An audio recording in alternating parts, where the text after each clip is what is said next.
Kia ora team and welcome to another online tutorial. Today we're going to be talking about spring constant and how effective spring constant changes in a system when you use springs in parallel versus when you use them in series. Okay, what does it mean to use a spring in parallel? Much like when we talk about circuits in junior science, okay, we've got them next to each other in parallel, essentially. Okay, two springs not directly lining up, but in parallel to each other in our system. Okay. For our springs to be in series, we now have our two separate springs joined end to end or in series for our system. Let's talk about how this is going to affect our effective spring constant in these different scenarios.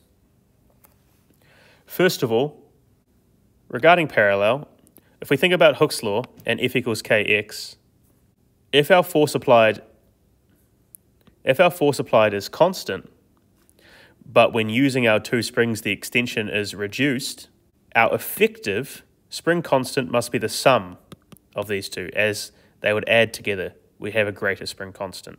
Regarding series, as our force applied remains the same, but our extension has increased, the spring constant must decrease. It's the sum of 1 over our two spring constants. Let's look at how this would affect the effective spring constant for our example 1 and our example 2, parallel and series, respectively. Okay, if all springs have a K value of 25 Newton meters. Note that should be newtons per meter, not Newton meters. For parallel, our first system, the sum of these two springs would be our effective spring constant. K parallel is going to equal 25 plus 25, and we get our effective spring constant of 50 Newton meters. Whereas in series, we're going to be dealing with inverses. 1 over our K series is going to equal 1 over 25 plus 1 over 25, which for us would equal 2 over 25, or 1 over 12.5,